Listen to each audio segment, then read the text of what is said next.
ನಮಸ್ಕಾರ ಸ್ನೇಹಿತರೆ, V B commerce ಕ್ಲಾಸಸ್ಗೆ ತಮ್ಮೆಲ್ಲರಿಗೂ ಸ್ವಾಗತ ಸುಸ್ವಾಗತ. ಈ ಹಿಂದಿನ ತರಗತಿಯೊಳಗಡೆ ನಾವು ಲೇಬರ್ ಕಾಸ್ಟ್ನ ಇಂಟ್ರೊಡಕ್ಷನ್ ಪಾರ್ಟನ್ನು ನಾವು ಸ್ಟಡಿ ಮಾಡಿದ್ವಿ.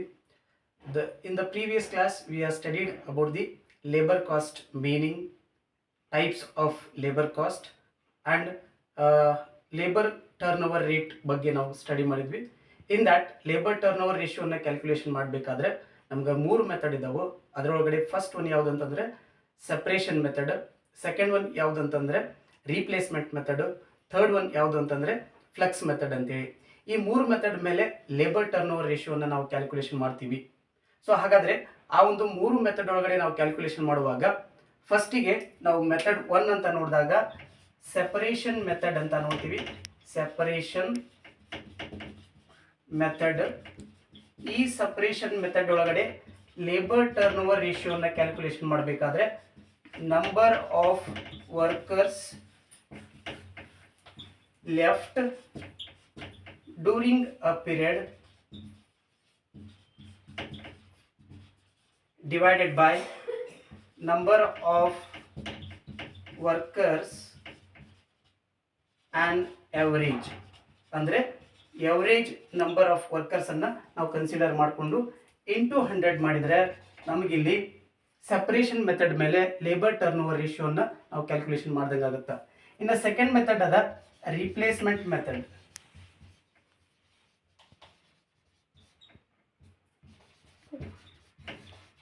ಈ ರೀಪ್ಲೇಸ್ಮೆಂಟ್ ಮೆಥಡಲ್ಲಿ ಲೇಬರ್ ಟರ್ನ್ ಓವರ್ ರೇಷಿಯೋನ ಕ್ಯಾಲ್ಕುಲೇಷನ್ ಮಾಡಬೇಕಾದ್ರೆ number of workers joined divided by average number of workers into 100. then third method ಅಲ್ಲಿ ಫ್ಲಕ್ಸ್ ಮೆಥಡ್ ಅಂತ ಬರುತ್ತೆ. ಫ್ಲಕ್ಸ್ ಮೆಥಡ್ ಅಂತೇಳಿ ಬರುತ್ತೆ.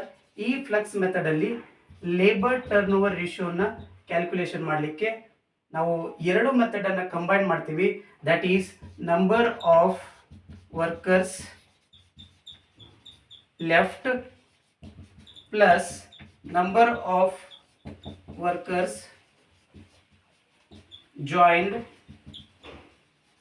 divided by average number of workers into 100. So ಈ 3 ಫಾರ್ಮುಲಾಸನ್ನು ನಾವು ಅಬ್ಸರ್ವ್ ಮಾಡ್ತೀವಿ. ಅಂದರೆ ಲೇಬರ್ ಟರ್ನ್ ಓವರ್ ರೇಷಿಯೋನ ಕ್ಯಾಲ್ಕುಲೇಷನ್ ಮಾಡಲಿಕ್ಕೆ 3 methods are there. That first one is separation method. The separation method means the number of workers who left from the organisation. Then second method is replacement method. Replacement method means the number of workers who are joined or else replaced on the in the organization. Then flux method andre it is a mixed method of separation method as well as replacement method. So ಇದನ್ನೆಲ್ಲನೂ ನಾವು observe ಮಾಡಿದಾಗ ಇಲ್ಲಿ ನಮಗೆ ಒಂದು content ಗೊತ್ತಾಗ್ತದೆ. That is average number of workers. Average number of workers. ಈ average number of workers ಅನ್ನು calculation ಮಾಡಲಿಕ್ಕೆ V have a formula. That is opening workers plus closing workers divided by 2 ಮಾಡಿದರೆ ನಮಗೆ ಎವರೇಜ್ ನಂಬರ್ ಆಫ್ ವರ್ಕರ್ಸ್ ಅನ್ನ calculation ಮಾಡ್ದಂಗೆ ಆಗುತ್ತೆ. ಹಾಗಿದ್ರೆ ಈ ಒಂದು ಮೆಥಡ್ ಮೇಲೆ ಒಂದು ಪ್ರಾಬ್ಲಮ್ ಅನ್ನ ಸಾಲ್ವ್ ಮಾಡೋದಾದ್ರೆ we have a given a problem is calculate labor turnover rate under the separation method, replacement method and flux method. The given information is number of workers on 1/1/2020, that is 400 workers. ಇಲ್ಲಿ 1/1/2020 ಅಂತಂದ್ರೆ opening worker ಅಂತ ಅರ್ಥ. Then number of workers on 31/12/2020 is 500 workers. ಅಂದ್ರೆ ಇಲ್ಲಿ closing worker ಅಂತ ಅರ್ಥ. Number of workers who left from the organization is 45. Then number of workers who are replaced to the organization is 40. So on the basis of this information we have to calculate labor turnover ratio under the 3 methods. That is separation method, replacement method and flux method. So ಇಲ್ಲಿ first ನಾವು calculation ಮಾಡೋದಾದ್ರೆ solution, calculation of calculation of labor turnover rate in first method, that is separation method. Separation method ಅಲ್ಲಿ ನಾವು labour turn over ಅನ್ನ calculation ಮಾಡಬೇಕಾದ್ರೆ we have a formula that is number of workers left during a period divided by number of workers on an average. ಅಂದ್ರೆ average workers ಎಷ್ಟಿದಾರ ಅನ್ನೋದನ್ನ ನಾವು calculation ಮಾಡಬೇಕಾಗ್ತದೆ. So ಹಾಗಿದ್ರೆ ಕೊಟ್ಟಂತ ಪ್ರಾಬ್ಲಮ್ ಅಲ್ಲಿ number of workers who left from the organization is 45 divided by average workers ನಮಗೆ ಗೊತ್ತಿಲ್ಲ. ಹಾಗಾಗಿ ಈ ಎವರೇಜ್ ವರ್ಕರ್ಸ್ ಅನ್ನ ಕ್ಯಾಲ್ಕುಲೇಷನ್ ಮಾಡಬೇಕಾದ್ರೆ we have a formula that is opening worker plus closing worker divided by 2. So opening worker is 400 plus closing worker is 500 divided by 2 ಮಾಡಿದರೆ ನಮಗೆ average worker ಸಿಗ್ತದ. 400 plus 500 is 900 divided by 2 is equals to 450 is the average worker. So ಇದನ್ನ base ಆಗಿ ಇಟ್ಕೊಂಡು number of workers left during a period is 45. Then number of workers average is 450 workers into 100 ಮಾಡಿದ್ರೆ is equals to 10% ಬರ್ತದ. That means 45 ones are 45 10s are, that is 0.10 ಬರ್ತದ. ಇಲ್ಲಿ 100 into 10 ಮಾಡಿದ್ರೆ 10% ಬರ್ತದ. This is a method of separation method. So next ಇಲ್ಲಿ ನಮಗೆ replacement method ಅದ. ಈ ರೀಪ್ಲೇಸ್ಮೆಂಟ್ ಮೆಥಡ್ ಒಳಗಡೆ ಲೇಬರ್ ಟರ್ನ್ ಓವರ್ ರೇಷಿಯೋನ ಕ್ಯಾಲ್ಕುಲೇಷನ್ ಮಾಡಬೇಕಾದ್ರೆ we have a formula that is number of workers joined divided by average number of workers into 100. ಕೊಟ್ಟಂತ problem ಅಲ್ಲಿ number of workers who are replaced is 40. So number of workers joined ಆಗಿದ್ದು 40 ಅದ. Average number of workers ಅನ್ನ already calculation ಮಾಡಿದ್ದೀವಿ, that is 450 into 100 ಮಾಡಿದರೆ ನಮಗಿಲ್ಲಿ replacement method ಒಳಗಡೆ ನಾವು ಕ್ಯಾಲ್ಕುಲೇಷನ್ ಮಾಡ್ದಂಗೆ ಆಗುತ್ತೆ. ಹಾಗಿದ್ರೆ 40 ಡಿವೈಡೆಡ್ ಬೈ 450 ಇಂಟು 100 ಮಾಡಿದರೆ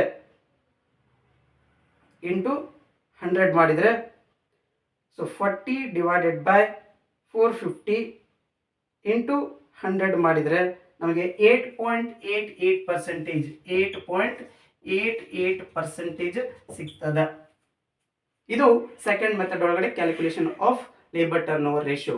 ದೆನ್ ನೆಕ್ಸ್ಟ್ ಥರ್ಡ್ ಮೆಥಡ್ ಒಳಗಡೆ ಕ್ಯಾಲ್ಕುಲೇಷನ್ ಮಾಡೋದಾದ್ರೆ we have a formula is flux method ಒಳಗಡೆ ಕ್ಯಾಲ್ಕುಲೇಷನ್ ಮಾಡುವಾಗ labour turn over ratio is equals to number of workers left plus number of workers joined divided by average number of workers.